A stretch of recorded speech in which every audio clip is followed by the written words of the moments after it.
Nas últimas semanas, o nome voltou aos noticiários internacionais. Trump quer comprar a Groenlândia. We are going to do something on Greenland, whether they like it or not. We need Greenland. But if we don't do it the easy way, we're going to do it the hard way. Large piece of land and very, very important for military security. We need Greenland for national security. But we need it really for international world security. One way or the other, we're going to get it. We have to have it. We have to have it. Chegou mesmo a dizer que não descarta o uso de força militar para o conseguir e está disposto a aliciar os groenlandeses financeiramente. A China tentou investir milhões em infraestruturas e foi bloqueada diversas vezes. A Rússia observa em silêncio e a Dinamarca repete vezes sem conta: a Groenlândia não está à venda. Mas há um problema nesta conversa toda. A Dinamarca não é exatamente a dona da Groenlândia, ou pelo menos não lhe cabe apenas a ela decidir. Quando olhamos para o mapa, percebemos onde esta ilha está localizada, tudo começa a fazer sentido. A Groenlândia está no meio de tudo, entre 3 continentes, entre 3 superpotências. Debaixo do gelo estão trilhões em recursos minerais. À volta do gelo, rotas marítimas que podem revolucionar o comércio global. E por cima do gelo, passa a linha mais curta para mísseis nucleares atravessarem o Ártico entre a Rússia e os Estados Unidos. A Groenlândia, outrora uma ilha remota esquecida pelo mundo, é o tabuleiro onde se vai jogar a geopolítica do próximo século. E esta é uma corrida pelo futuro do Ártico.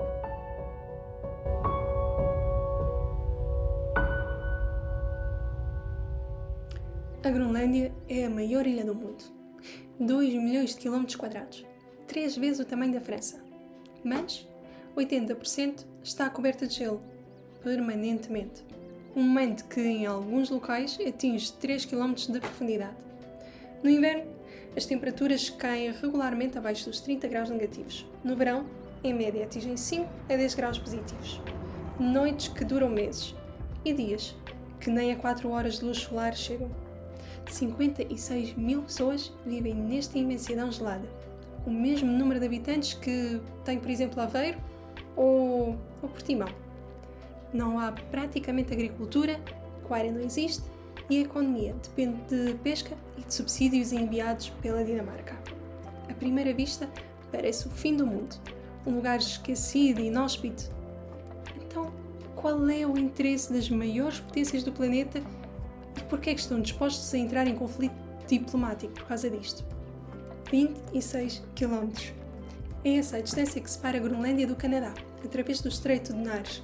Foi por ali que os primeiros habitantes chegaram a cerca de 4.500 anos, os Paleo-Inuits, vindos da Ásia através do Alasca e do norte do Canadá. Daí o fenotipo característico dos groenlandeses. Cerca de 90% da população é descendente dos Inuits e apenas 10% são de origem europeia, principalmente dinamarquesa. A ilha está a cerca de 2.000 km do Maine, nos Estados Unidos, praticamente a mesma distância da Rússia continental. E fica a meio caminho entre a Europa e a América do Norte. E aqui surge uma pergunta muito importante. O que é que a Dinamarca tem a ver com a Groenlândia, quando há países muito mais próximos? Bem, tem tudo a ver com este senhor ruivo. Não. Este aqui, Erik o Ruivo, filho de Thorvald, viking exilado da Noruega por homicídio, que tentou encontrar refúgio na vizinha Islândia. E como era de esperar quem sai aos seus não degenera, Erik, ao crescer, vê-se envolvido em diversos conflitos que resultam também em violência e homicídio. Cerca de 982 é expulso também, mas da Islândia por um período de 3 anos. E quando se vê sem grandes alternativas, ele e os seus aliados decidem navegar para o oeste. Lá, encontram uma terra imensa, deserta, coberta de gelo. Passam os 3 anos do exílio a explorá-la, a estabelecer-se e a tentar sobreviver. Mas o Erik tinha uma veia empreendedora. Percebeu que, para melhor explorar os recursos, precisava de mais gente. E quando o tempo de castigo termina, regressa à Islândia com uma ideia bastante empreendedora. Reúne as pessoas e anuncia que encontrou uma terra incrível e dá-lhe um nome muito promissor: Terra Verde, Greenland, ou Groenland em dinamarquês. Era obviamente mentira, mas Seria difícil aliciar as pessoas para se mudarem para uma ilha que se chame de Deserto de Neve. E as pessoas foram atrás. A colónia estabeleceu-se, começaram a caçar focas e baleias, pescar, comercializar marfim de morsa com a Noruega e acabaram por criar 2 comunidades principais na costa oeste, onde o clima era minimamente habitável. O filho de Erik, Leif Erikson, tornou-se um dos maiores exploradores da era viking. Não só trouxe cristianismo numa das suas idas à Noruega, como foi o primeiro europeu a chegar à América do Norte, por volta do ano 2000. E por essa, Colombo, não estavas à espera. Existem especulações fortes de que os vestígios de assentamento encontrados na Terra Nova, no Canadá, chamados Lance ou Meadows, pertenciam ao estabelecimento criado por Leif e a sua tripulação. Mas pensem nisto por um momento. Os primeiros europeus a pisar o continente americano vieram da Groenlândia. Esta ilha remota, coberta de gelo, foi literalmente o ponto de entrada europeia para um mundo novo. E voltando agora à questão inicial. E a Dinamarca? O que é que tem a ver com isto tudo?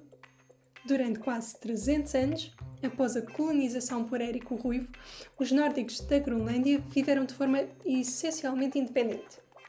No entanto, em 1261, os colonos aceitaram a soberania do rei Haakon IV da Noruega. Concordaram em pagar impostos ao rei e aceitar a autoridade legal norueguesa. Em troca, a coroa norueguesa comprometeu-se a enviar 2 navios por ano com suprimentos vitais que a ilha não produzia, como madeira ou cereais. Em 1380, a Noruega e a Dinamarca uniram-se sobre o mesmo monarca da União Kalmar. Como a Noruega detinha a posse da Groenlândia, a ilha passou a ser administrada por esta união. Quando a união entre Noruega e Dinamarca foi dissolvida em 1814, num tratado de Kiel, a Noruega foi forçada a ceder o seu território à Suécia. No entanto, o tratado continha uma cláusula específica, e de certeza que estava em letras pequenas, que permitia a Dinamarca manter as antigas possessões ultramarinas norueguesas, incluindo a Groenlândia, as Ilhas Faroé e a Islândia. Quanto à colónia de Erik, que sofria de incursões de piratas, conflitos com os Inuits e abandono da colónia pela Noruega, acabaram por entrar em declínio e, por volta do século XV, deixaram de existir. E a Groenlândia fica praticamente esquecida, até 1721, quando Hans Egede, um missionário luterano norueguês-dinamarquês, obtém permissão da coroa dinamarquesa-norueguesa para estabelecer uma missão na Groenlândia. Oficialmente, o objetivo era converter os Inuits ao cristianismo. Na prática, para estabelecer uma colónia comercial. A Groenlândia tinha recursos extremamente valiosos para a época. Óleo extraído da gordura de baleia e foca, numa altura em que não existia eletricidade nem petróleo, servia de combustível. Peles de foca, que eram artigos de luxo na Europa, e marfim de morsa, usado em arte, joias, objetos religiosos e decorativos, na altura em que ainda não havia importações da África. O problema era que os baleeiros de toda a Europa estavam a explorar os mesmos recursos livremente. Holandeses, ingleses, alemães, todos a lucrar com aquilo que a Dinamarca considerava seu por direito. Então, em 1776, a coroa toma uma decisão radical. Fecha completamente a costa da Groenlândia ao acesso estrangeiro. De acordo com isso, nenhum groenlandês pode comercializar com outros países. Os inuits são forçados a caçar exclusivamente para a companhia comercial dinamarquesa. Em troca, recebem ferramentas, café, açúcar, tabaco. Cria-se uma dependência económica total e deliberada. E os direitos dos povos nativos? Os inuits que viviam ali há milhares de anos, perguntam vocês? Bem, ninguém queria saber. Esta era uma situação prática de dependência e isolamento forçado que manteve-se até os anos 50 do século passado. Em 1860, entram em cena os Estados Unidos da América. O país está em plena expansão territorial, mas ainda a recuperar da Guerra Civil. William Seward é secretário de Estado e tem uma visão estratégica clara. Expandir o controle americano em direção ao norte. Controlar as rotas do Pacífico e do Atlântico Norte. Idealmente cercar o Canadá britânico de todos os lados para eventualmente forçar a sua anexação. Seward apresenta propostas para comprar 3 territórios: o Alasca, a Groenlândia e a Islândia. Em 1867, consegue convencer o Congresso a aprovar a compra do Alasca. Os Estados Unidos pagam 7,2 milhões de dólares ao Império Russo, equivalente a cerca de 150 milhões de dólares. Na altura, a reação pública foi brutal. Críticos ridicularizaram a compra, chamaram-lhe a loucura de Seward. Acreditavam que era um deserto congelado completamente inútil, dinheiro deitado fora, motivo pelo qual as propostas para comprar a Groenlândia e a Islândia nunca foram formalizadas. Mas sabemos perfeitamente que as opiniões mudaram radicalmente quando, décadas depois, descobriram ouro no Alasca e, mais tarde, reservas massivas de petróleo e gás natural. Mais tarde, durante a Segunda Guerra Mundial, a posição estratégica do Alasca revelou-se crucial. Hoje, o William Seward pode ser facilmente considerado um visionário e a compra do Alasca considerada uma das melhores decisões estratégicas da história americana e, ao mesmo tempo, uma das maiores dores de cotovelo da Rússia.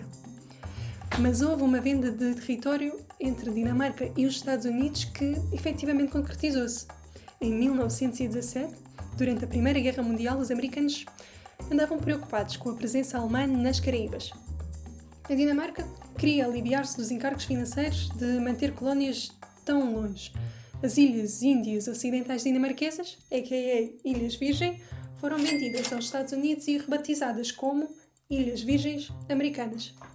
A venda da Groenlândia não volta a surgir em conversa até a Segunda Guerra Mundial, quando os dinamarqueses perdem a ofensiva para os alemães numa batalha épica que durou quase 6 horas. Com a Dinamarca ocupada pelos nazis, os Estados Unidos entram em pânico. Temem que a Alemanha use a Groenlândia como base para bombardear cidades americanas ou para monitorizar movimentos navais no Atlântico Norte. Em abril de 1941, o embaixador dinamarquês em Washington assina um acordo que permite aos Estados Unidos construir bases militares na Groenlândia e assumir a sua proteção. Durante toda a guerra, a Groenlândia torna-se um protetorado de facto americano. As bases servem como pontos de reabastecimento cruciais para aviões que voam da América do Norte para a Europa.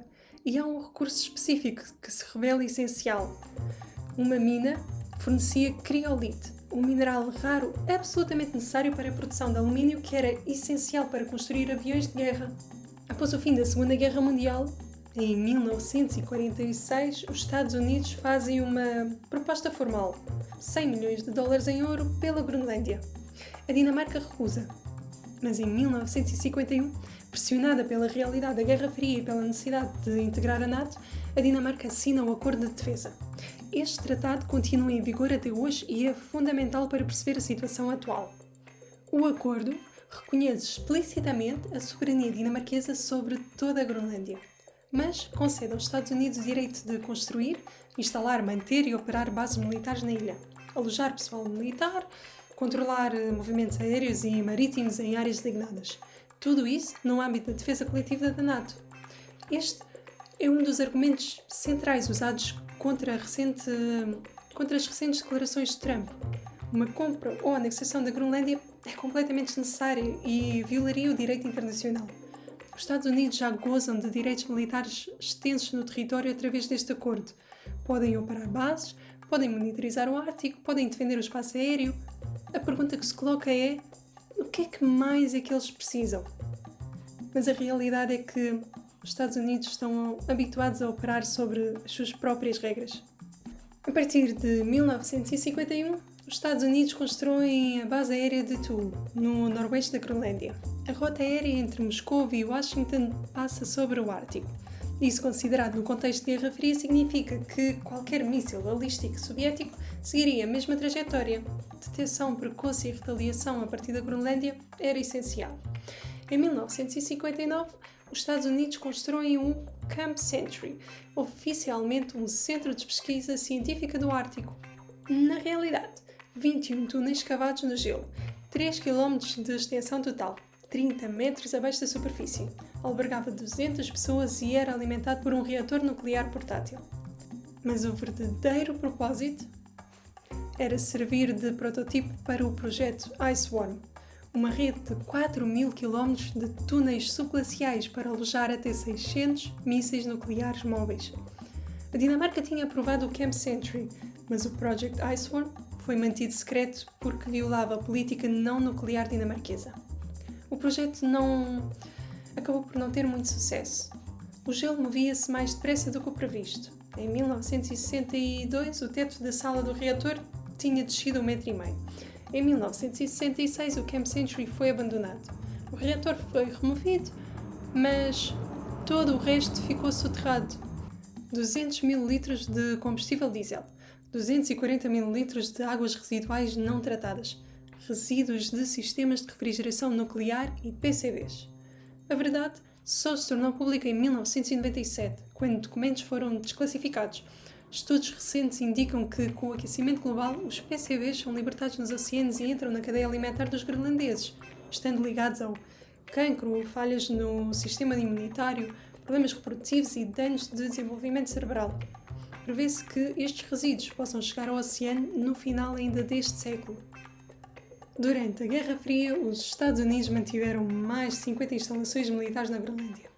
Algumas serviam de apoio a operações de bombardeiros B-52, armados com bombas nucleares que estavam permanentemente a sobrevoar o Ártico, prontos para retaliar em caso de ataque soviético. Em 21 de janeiro de 1968, um desses B-52 sofreu um incêndio em pleno voo sobre a Groenlândia.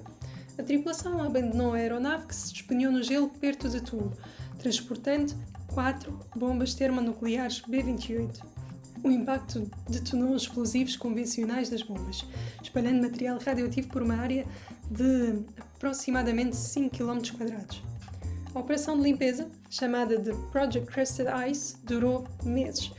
Trabalhadores recolheram neve e gelo contaminados em temperaturas extremas e escuridão polar. Partes de 3 bombas foram recuperadas, mas o estágio secundário de uma das bombas nunca foi encontrado.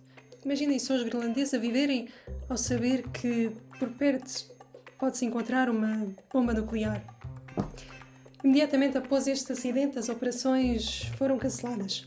Com o alívio das tensões da Guerra Fria, a maioria das bases foi desativada.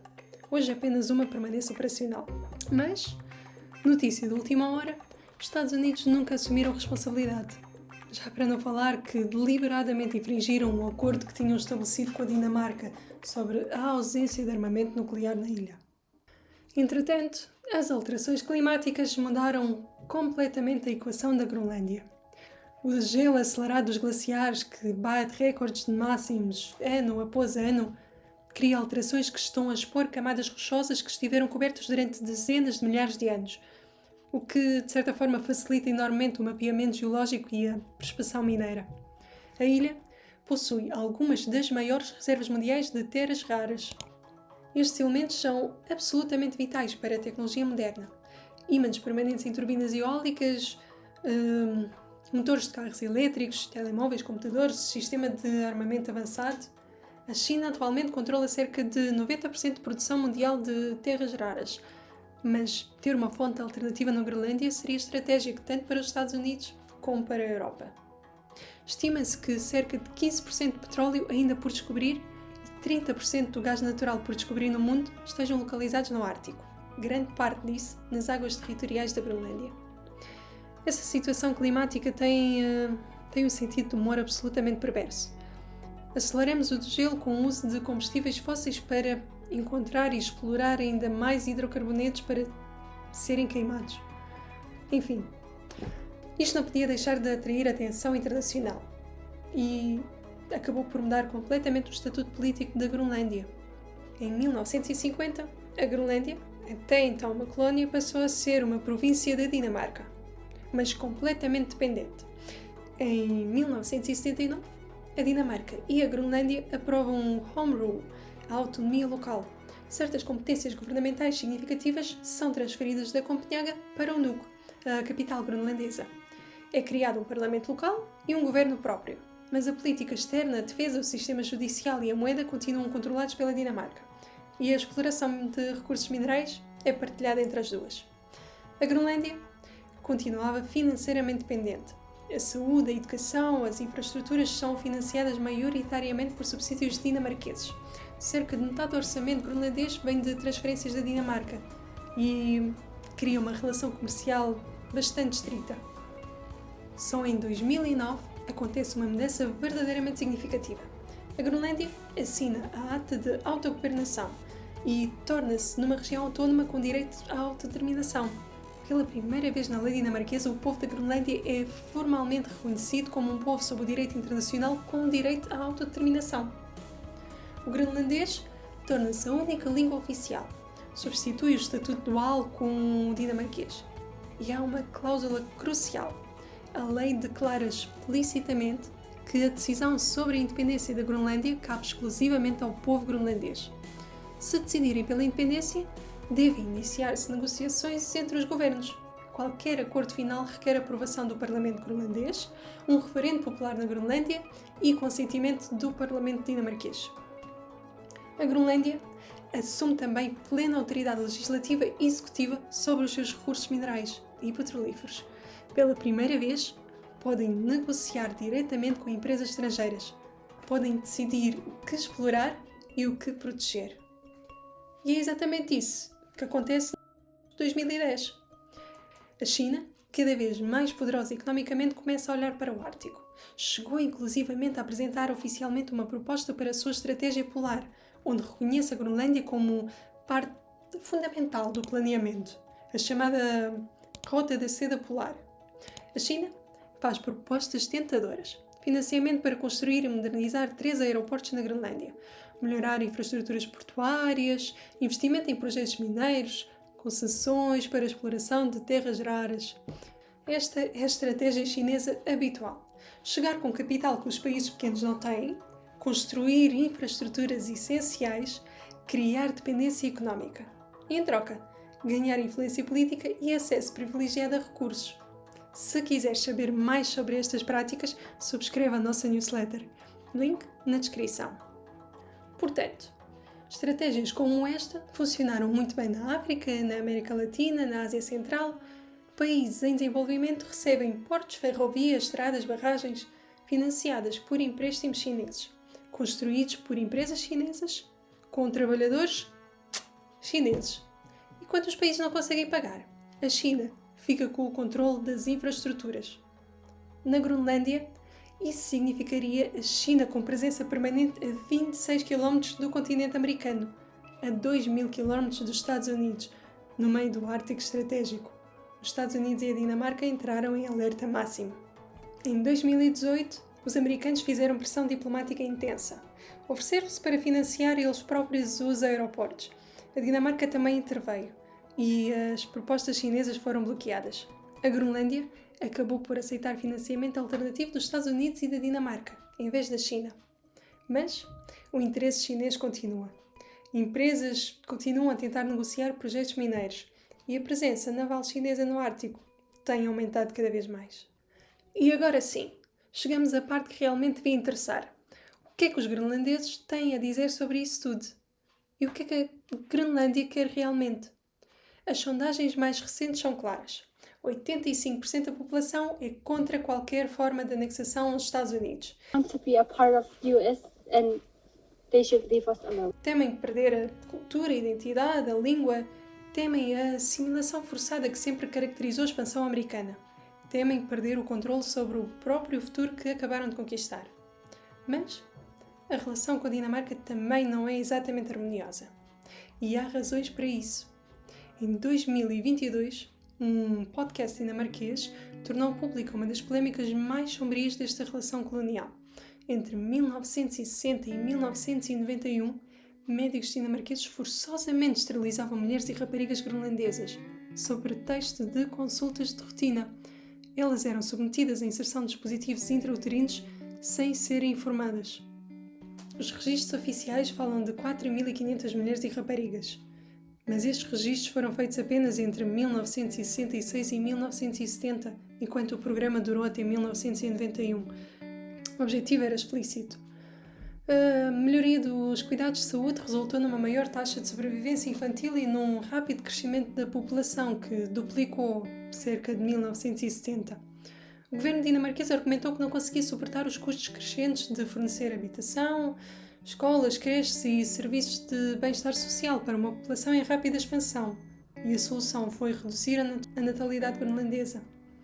Controlar o crescimento demográfico de uma população que a Dinamarca via como um fardo financeiro. Esterilização forçada como política paternalista do Estado. A Dinamarca emitiu um pedido de desculpas formal e Sorry for the injustice that was committed against you because you were Greenlanders. Sorry for what was taken from you and for the pain it caused. On behalf of Denmark, sorry. 70 anos depois, para mulheres que já não podem ter filhos, para famílias que nunca existiram. Séculos de submissão colonial, repressão cultural, imposição religiosa, monopólio económico, esterilização forçada. Isto não são abstrações históricas. São pessoas vivas hoje que sofreram estas políticas. Por isso, a relação entre a Groenlândia e a Dinamarca continua complexa e tensa. E mesmo assim, quanto à independência total, a população está dividida ao meio. Cerca de metade quer independência completa. A outra metade prefere manter os laços com a Dinamarca. Suspeito que por razões económicas principalmente. Os subsídios dinamarqueses representam metade do orçamento groenlandês. Saúde, educação e infraestruturas dependem desse dinheiro. Tornar-se independente significa encontrar formas de substituir esse financiamento, e isso exigiria provavelmente explorar os recursos minerais em grande escala. Mas há uma decisão particularmente interessante que o governo groenlandês tomou em 2021. Suspendeu toda a nova exploração de petróleo nas suas águas territoriais. Priorizou a ação climática sobre os potenciais lucros dos combustíveis fósseis. Numa altura em que podiam começar a extrair trilhões em petróleo e gás, escolheram não o fazer. É uma decisão louvável e notável por parte de um território tão dependente financeiramente. As alterações climáticas estão a transformar o Ártico mais depressa do que qualquer outra região do planeta. Novas rotas marítimas estão a abrir, reduzindo milhares de quilómetros entre a Ásia e a Europa. Imaginem só quanto poderiam poupar evitando as rotas que atualmente passam por zonas de conflitos armados. Recursos antes inacessíveis estão a ficar disponíveis e a Groenlândia está no centro geográfico de tudo isto. Para os Estados Unidos, é segurança nacional, estratégia geopolítica e dinheiro, defesa contra mísseis russos, controle das rotas árticas e acesso a terras raras sem depender da China. Para a China, é expansão estratégica, recursos críticos e uma posição que desafia a hegemonia americana no Ártico. Para a Rússia, é equilíbrio de poder numa região que sempre consideraram sua. Para a Dinamarca, é relevância geopolítica. Sem Groenlândia é um país pequeno. Com ela, é um ator ártico com a segunda maior massa terrestre do mundo. E para os groenlandeses, pela primeira vez na história têm a voz própria. Mas estão presos entre gigantes. Dependem financeiramente da Dinamarca, precisam de investimento estrangeiro e sabemos muito bem que qualquer investimento vem com condições que comprometem a autonomia. A Groenlândia já não é sobre o gelo. É sobre o poder, recursos e rotas. É sobre quem controla o Ártico nas próximas décadas. Mas há 56 mil pessoas que vivem ali, com cultura própria, língua própria, história própria, e que agora têm pela primeira vez, desde sempre, o poder legal de decidir o próprio destino. A verdadeira questão não é quem vai ganhar a Groenlândia. A verdadeira questão é se vamos respeitar o direito dessas 56 mil pessoas de decidirem por si próprias. Ou se vamos voltar a repetir os mesmos padrões coloniais de sempre, onde os grandes decidem sobre os pequenos e chamam a isso de geopolítica. Para mais cenas simples, subscreve.